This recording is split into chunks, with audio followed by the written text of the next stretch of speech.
तो सनक सनंदन सनातन संत कुमार ये चार संत मिले जो ब्रह्मा जी के पुत्र हैं, अर्थात नारद जी के ही सगे भाई हैं। क्योंकि ब्रह्मा जी के पुत्र नारद भी हैं, सनक सनंदन सनातन संत कुमार ये भी संत कुमार। लेकिन देखो नारद जी को चारों भाई मिले तो भाई नहीं कहा कि भ्राता प्रणाम, न गुरुदेव प्रणाम। सनकादिक ऋषि समझ गए अगर गुरुदेव कह रहे हैं तो कुछ पाना चाह रहा है पक्का। यहाँ मतलब घर वाली रिश्तेदारी नहीं चल रही, अब तो ये सोच रहे हैं कुछ पाना चाह रहे हैं। बोले गुरुदेव कृपा कर दो। बोले क्या सत्कर्म क्या ये मुझे आज तक नहीं पता है। बोले पता ही नहीं कि सुनो सत्कर्म क्या है, कि सत्कर्म सोच को ज्ञान स्मृतो श्रीमद् भागवतालाप सतो गीत सुखादिवः। सत्कर्म सूचको नूनम ज्ञान यज्ञ स्मृतो बुद्धि। आप याद करो भूले हुए हो, आपके पास ही आपके हृदय में सत्कर्म है। बोले क्या श्रीमद् भागवत सुख गीत सुखादिवः। जो सुखदेव के मुख से वाणी निकली है वो भागवत तो आपके हृदय में बैठे। कलयुग में ज्ञान वैराग्य के बुढ़ापे को दूर करने के लिए भागवत ही सर्वश्रेष्ठ है, सर्वश्रेष्ठ है। अब भागवत कथा कराइए। बोले अब किससे कराएं? अच्छा वक्ता देखकर, अच्छे कोई कथा वक्ता देखकर। बोले प्रभु हमने सुना है जो मार्ग दिखाएं वो गुरु होते। चरणों में गिर गए नारद जी। बोले तुमसे ज्यादा अच्छा वक्ता कौन मिलेगा? चारों भाइयों के चरणों में गिर पड़े। बोले तुमसे ज्यादा। बोले जब जागो जब सवेरा। अब कहाँ घूमे गुरु जी? तो गुरु कौन? जिसके द्वारा हमें प्रेरणा मिल जाए वो हर व्यक्ति गुरु है। सदगुरु एक बनते हैं, गुरु तो अनेक बन जाते हैं। दत्तात्रेय ने 24 गुरु बनाए, लेकिन सदगुरुदेव भगवान दीक्षा गुरु तो एक होते हैं। जहां आपको जो अंधकार से प्रकाश की ओर चलना सिखा दे वो प्रत्येक व्यक्ति गुरु है। सब गुरु हैं, लेकिन सदगुरु एक होते हैं महाराज जो दीक्षा देते हैं। आज हर जगह है और जब बोले चलो। बोले कथा कहाँ करें? बोले हरिद्वार में व्यासपीठ बनवाओ। हरिद्वार में 4 व्यासपीठ बनवाई, नारद जी को सामने बिठाया। बोले अब जो है कथा श्रवण करना, संकल्प करो, विनियोग बोलो कि किसके लिए आप कथा श्रवण कर रहे हैं। बोले घर भक्ति के ज्ञान वैराग्य के पुत्र के निमित्त। तो ये पक्की बात है जो कथा जिसके निमित्त सुनता है पुत्रों के लिए, अर्थ धर्म काम मोक्ष के लिए वो पूर्ण अवश्य ही होता है। सत्यम सत्यम वदामि किंचित मात्र भी असत्य नहीं। जिसके लिए आप कथा सुनोगे, जिस काम के लिए, श्री जी के चरणों की भक्ति के लिए, धन के लिए, माया के लिए, पुत्र के लिए, पुत्री के लिए, किंचित मात्र भी संशय नहीं, वो भगवान जरूर प्रदान करते हैं। निश्चित भरोसा। इसलिए अब समय हमारे भजन में लग जाए हम लोग, फिर समय छूट जाएगा, शरीर भी छूट जाएगा, सब रिश्ते नाते धन माया सब छूटनी है, निश्चित छूटनी है। ये तो पक्का गारंटी है। लेकिन वो छूटे बातें पहले ही छुड़ा दे तो आनंद है। कोई हमने कह रहा है कि हमने तोते बोल रहे, बोले तू मत बोले, तोते पहले हम तोते बोले। एक उदाहरण है। अर्थात ये संसार छूटेगा, रिश्ता टूटेंगे, धन भी छूटेगा, शरीर भी छूटेगा, वस्त्र भी छूटेंगे, ज्ञान भी धरा रह जाएगा। कब? जब अंत समय आएगा, जब सब छूटने वाला है पहले ही छोड़ दो तो मुक्ति हो जाएगी। बोलो राधे राधे, जोर से बोलो राधे।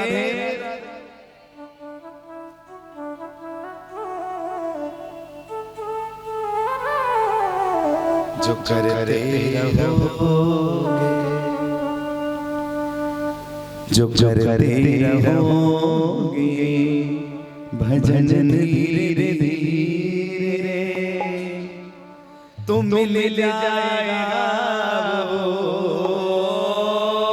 मिल जाएगा वो सजन धीरे धीरे। जो करते रहोगे भजन धीरे धीरे, भजन धीरे धीरे तो मिल जाएगा वो सजन धीरे धीरे, तू मिल जाएगा वो सजन धीरे धीरे।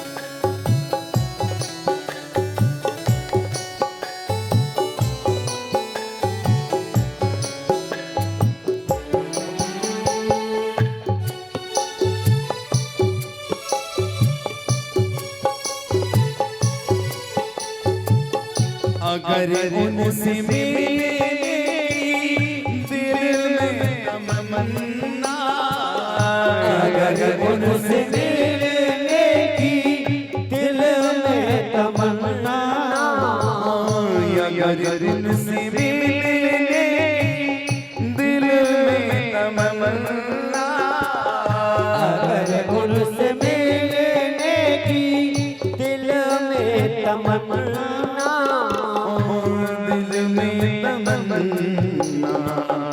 अगर उनसे मिलने की, अगर उनसे मिलने दिल में तमन्ना, दिल में तमन्ना, करो सोत कर धीरे धीरे, करो सो कर रतन धीरे धीरे, जो करते रहोगे। हरि बोल, हाथ आगे ले आओ।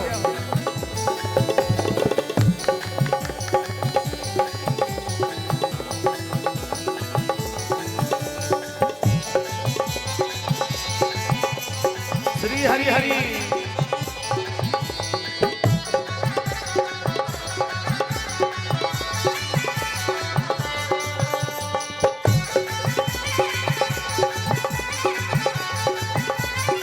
हरि बोल।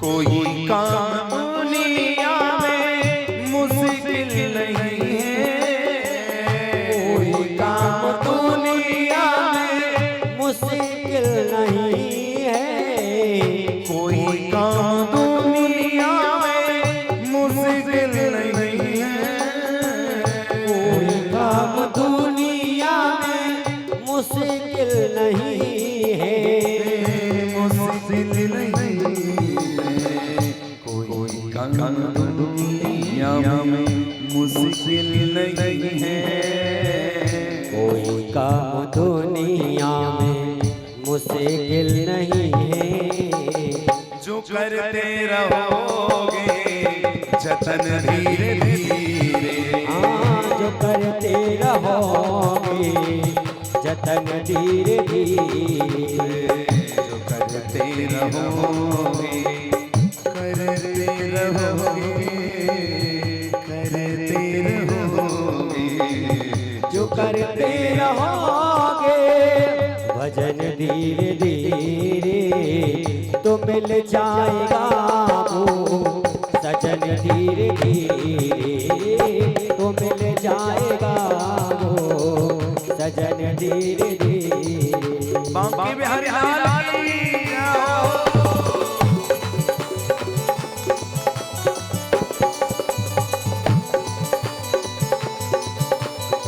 श्री हरि हरि जय हो।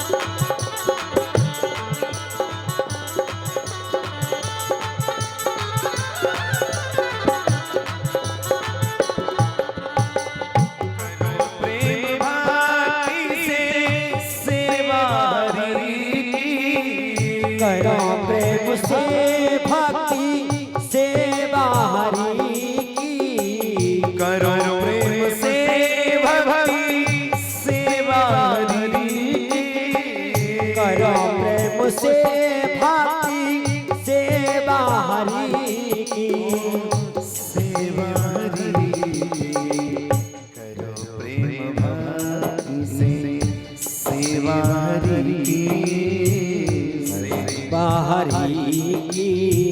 तो मिल जाएगा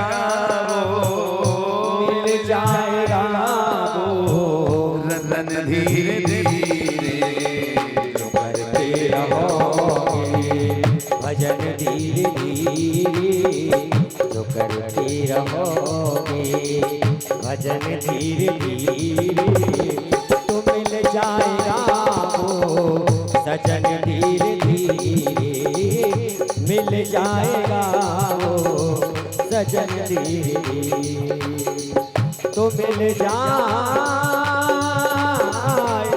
मिल जाएगा सजन धीरे धीरे।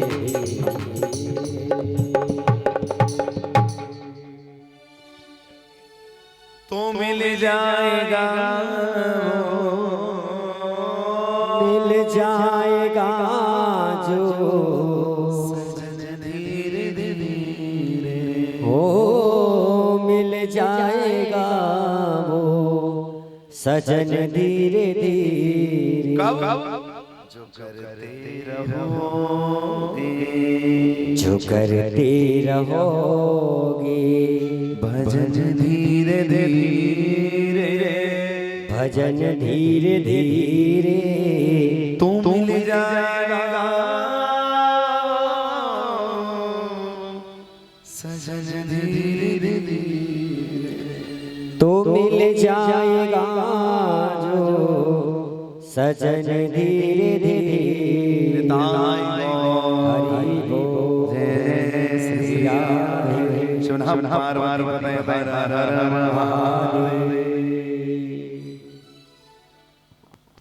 महाराज कथा चल रही हरिद्वार में सनक सनंदन सनातन सनत कुमार कथा कह रहे हैं, नारद जी को बिठा लिया। तो नारद जी को कथा संकल्प करा के कथा सुनाना चाह रहे हैं कि देखो संकल्प करो कि आप किसके लिए कथा सुन रहे हो। बोले भक्ति के ज्ञान वैराग्य का बड़ा बड़ा दूर हो जाए। संकल्प किया, कथा प्रारंभ करी। तुम्हारा कथा प्रारंभ करने से पूर्व नारद जी ने कुछ प्रश्न कर दिए। ये बताओ, ये जो कथा सुना रहे हैं आप, इससे क्या क्या हो जाता है? पहले ये बताओ। कथा तो सुनाना बाद में, पहले बताओ क्या क्या होता है। सो महाराज समझाने लगे। सुनो कि ये मानव पापकृतस्तु सर्वदा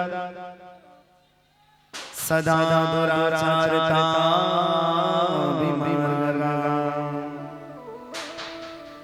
क्रोधा अग्नि दग्धा कुटिलाक्षामिनः सप्ता यज्ञेन कलो पुनन्ति। क्या हो जाता है? जो मानव पाप में रत रहता है, सदैव पाप करता है, जिसके मन में पुण्य करने की कभी आए ना, जो हर क्षण पाप में लिप्त रहता है, ऐसा व्यक्ति यदि सब कुछ छोड़ करके पाप भी छोड़ करके कि अब मैं पाप नहीं करूंगा, ऐसा निर्णय लेकर और जो भागवत की शरण आता है, भागवत उसे मुक्त कर देती है, मुक्त कर देती है महाराज। और सुनो नारायण, आपने कहा कैसे कैसे लोग डर जाते हैं? सदा दुराचार का विमार्ग का, जो सदा दुराचारी हो, पापी हो, जो सदैव अधर्म के मार्ग पर चलते हो और धर्म का त्याग करते हो, ऐसे व्यक्ति के अंदर कभी विवेक जग जाए और ये सोच ले कि अब नहीं करूंगा प्रभु, अब मुझे माफ कर दो, क्षमा कर दो, तो भगवान उसी क्षण शरण में आते उसके सारे पापों को नष्ट कर देते हैं। और सुनो, क्रोधा अग्नि दग्धा कुटिलाक्षकामिनः और क्या महाराज जो क्रोध की अग्नि में जलता रहता हो, जिसके क्रोध ने न जाने कितने लोगों के घर नष्ट कर दिए, कितने हृदय नष्ट कर दिए महाराज, कहां कहां उनके क्रोध को सहना पड़ा किन किन लोगों ने। ऐसे क्रोध के वशीभूत रहने वाले व्यक्ति के द्वारा क्रोध से अगर कोई पाप हो गया है, वो भी अगर भागवत की शरण में आ जाए तो भी भगवान उसको शांत कर देते हैं।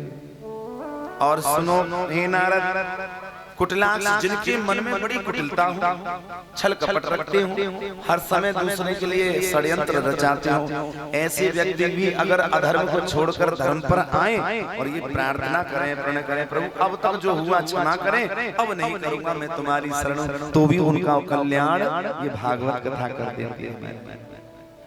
और शेष बातें अभी रहेंगी। कामिनः जो व्यक्ति कामी है, जो भोग विलास में लिप्त होता है, अपने इस मनुष्य शरीर का नाश करता जा रहा है, भगवान ने इसे हीरे की तरह दिया और इसको व्यर्थ गवा रहा है, ऐसा व्यक्ति भी अगर पूर्ण जीवन गवाने के बाद किंचित मात्र में भी भगवान का नाम जप कर ले तो उसका भी उद्धार हो जाता है।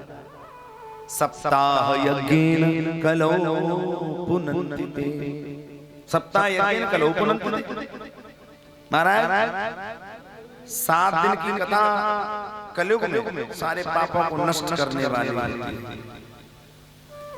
अब ये बात बनाए, अब गए गंगा जी, बोले अब गंगा मैया पाप काटो, फिर लौट करेंगे, फिर कर ले, फिर गए बोले ले बोले गंगा जी हम तो पूर्णमासी में पहले पाप करने दिए गए, फिर दोबारा। ऐसे नहीं, एक बार एक तरफा हो जाओ, एक साइड में हो जाओ। जो लोग दोनों हाथों में लड्डू रखना चाहते हैं वो भूखे ही भले रह जाए, दोनों हाथों को ऐसे चक्कर में कुछ छीन ले तो मैं खाई रहे अपने हाथ में पकड़ी तो भूखे ही भले रह जाए। जो दो नावों में पैर रखते हैं तो उनका डूबना निश्चित है, निश्चित सुनिश्चित है उनका डूबना।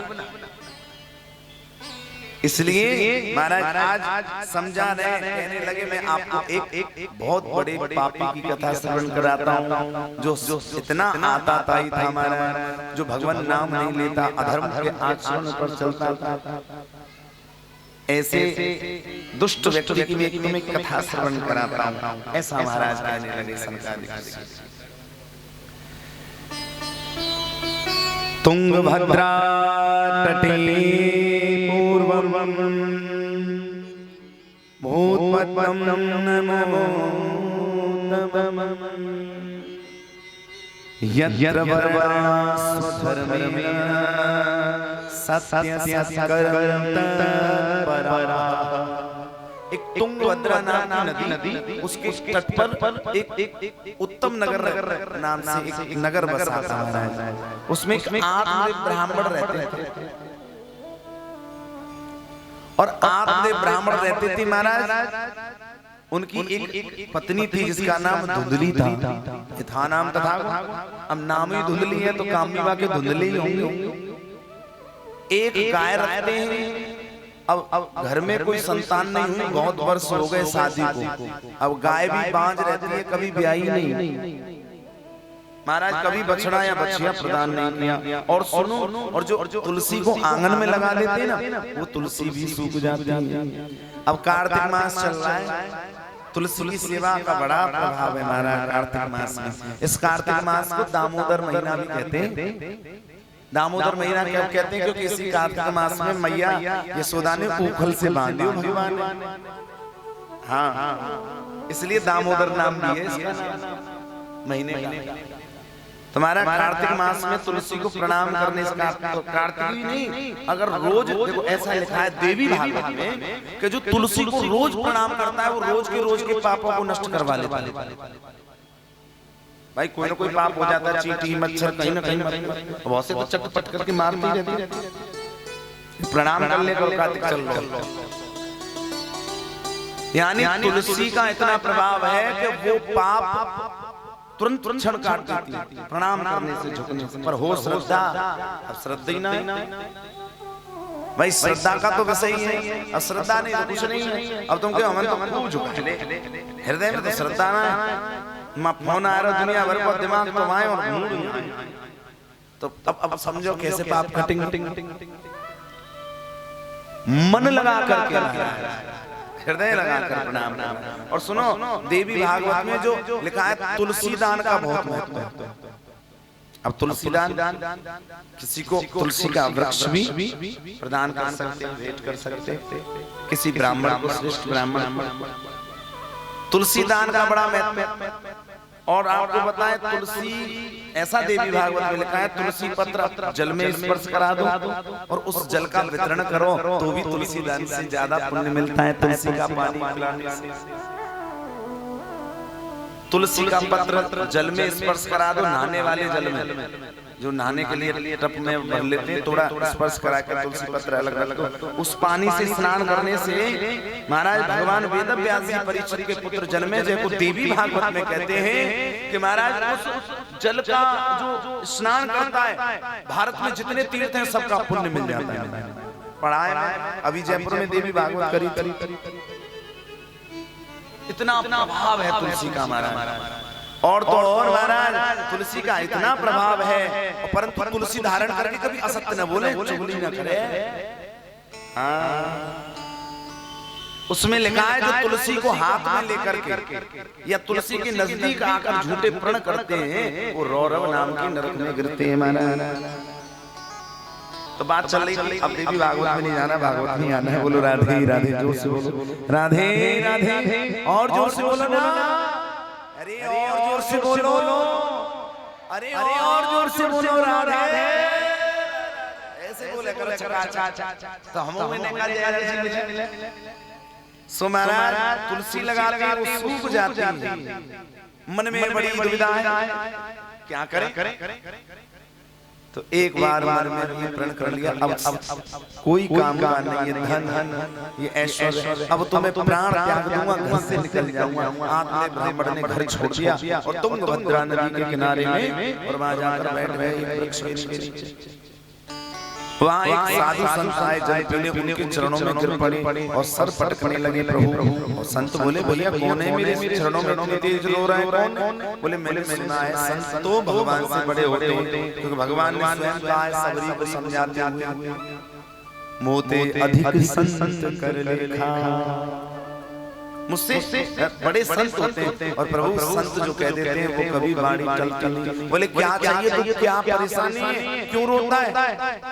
बोले प्रभु मुझे मेरे संतान नहीं, ऐसा आशीर्वाद दो मेरे घर संतान हो जाए। रोने लगा, जब देखा मस्तक पर लगा दृष्टि डाली, बोले अरे पागल ब्राह्मण तू संतान की बात करता है, फिर एक जन्म क्या, तेरे तो 7 जन्म संतान ही नहीं।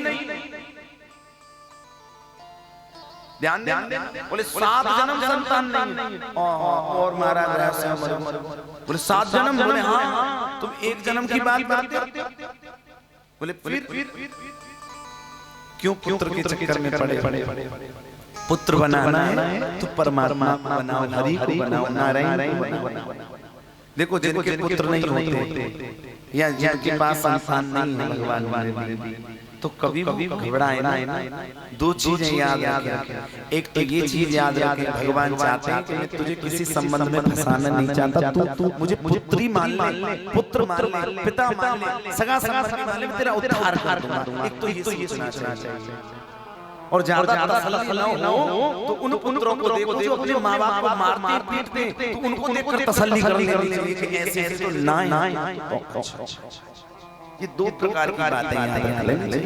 हृदय को भी अशांत नहीं करना चाहिए, हृदय में शांति होनी चाहिए, गंभीरता होनी चाहिए, सरलता होनी चाहिए। हमारे ऊपर चाहे कितना भी पहाड़ टूट जाए, फिर श्री जी के आगे आप चाहे संसार के लिए रो रहे हो, हम जानते हैं आप अपने प्रेमी के लिए रो रहे हो, संसार के लिए रो रहे हो, लेकिन उसी रोने को ठाकुर जी के आगे लगा दो। आज तुम नाटक करोगे, कल ड्रामा कहलाएगा, परसों ढोंग कहलाएगा, फिर तरसों तो सच्चाई कहलाएगा। ठाकुर जी कहें कैसा भी सही पर रोता तो रो मेरे आगे कर दूं। भगवान कबहु के कर कर नारद देहि देत ईश बिन हेत सने इतने बड़े कृपालु हैं अकारण करुणा वाले बिना कारण ही कृपा कर देते हैं उन्हें किसी न भक्ति की आवश्यकता न उन्हें आपके भजन की आवश्यकता न तुम उनके मंदिर में दीप जलाओ उन्हें नहीं आवश्यकता वो क्यों ये हमारे लिए कि हम दीप जलाएं मंदिर भजन करें माला जपें दीक्षा लें भगवान के पास जाएं भजन करें कि हमको उसको आवश्यकता वो सर्वव्यापी सर्व समर्थशाली है क्या नहीं प्रकृति विलास सृष्टि ले हुए जिसकी प्रकृति टेढ़ी हो जाए सृष्टियों में उथल पुथल हो जाती उसे क्या तुम्हारी पूजा संतुष्ट करेगा ये तो हमारे निजी कर्मों को नष्ट करने के लिए पूजा बताई कि हम अपने आप हमें जरूरत है हमें जरूरत है यदि श्रेष्ठ कुल में हमें जन्म मिला है तो श्रेष्ठ कुल को छोड़ना नहीं चाहिए श्रेष्ठ कुल का मतलब ये नहीं ब्राह्मण के कुल में ही आ जाओ श्रेष्ठ कुल का मतलब होता है आपको किसी भक्त के घर में जन्म मिला यानी हमारे माँ बाप दादा परदादा यदि भक्त हैं भगवान के श्रेष्ठ कुल कहलाएगा और जिसके यहाँ भगवान